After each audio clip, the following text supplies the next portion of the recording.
The first characteristic of life is that all living things are made from the same basic chemical ingredients.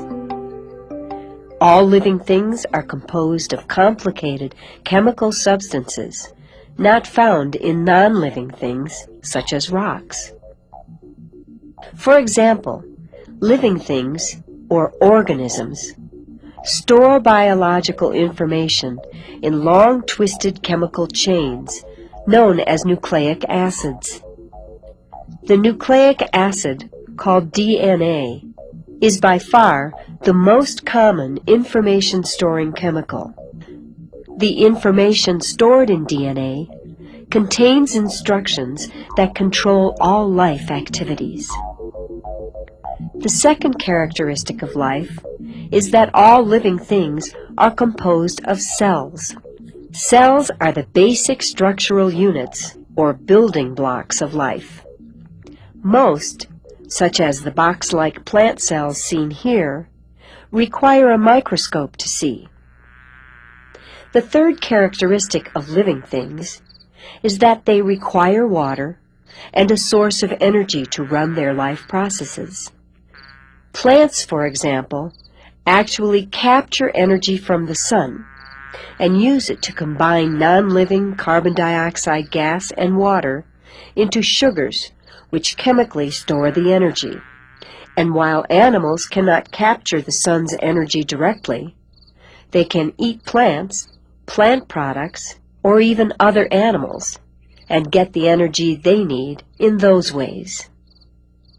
The fourth characteristic is probably the most amazing life process, namely the ability to reproduce and grow.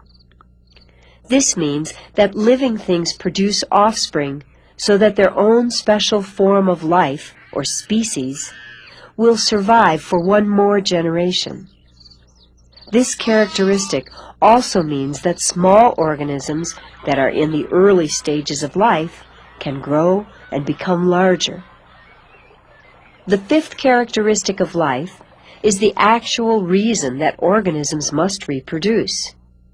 It is the fact that all living things have limited lifespans. This means that all organisms eventually wear out and die. In this way, old worn-out creatures are replaced by healthy young ones. Dead organisms also become food for other organisms, and as they decay, they enrich the soil. The sixth characteristic, that living things can respond to their surroundings, is extremely important. Being able to respond to danger and locate food are two obvious examples of this trait.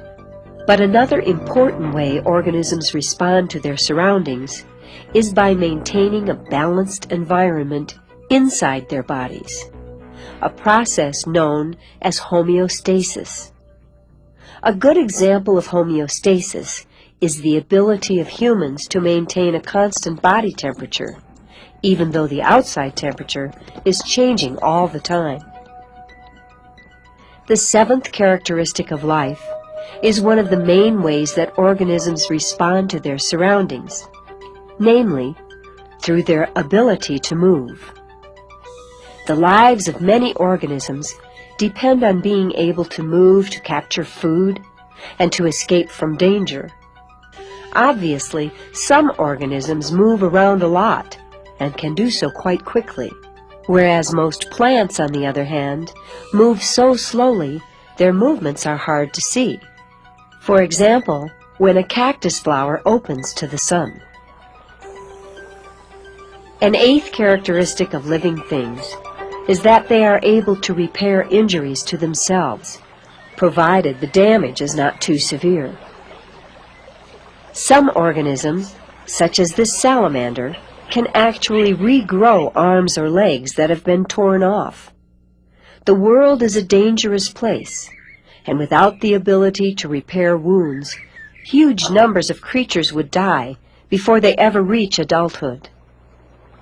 The ninth and final characteristic of living things is that they can undergo change over time.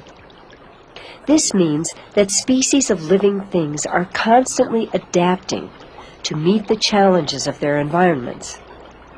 Through adaptation, organisms have been able to develop valuable traits that allow them to survive where others die. This is the main reason why there are so many different kinds of living things on Earth, including organisms like these who thrive in hot springs, places where the temperatures get so high they would kill most other creatures.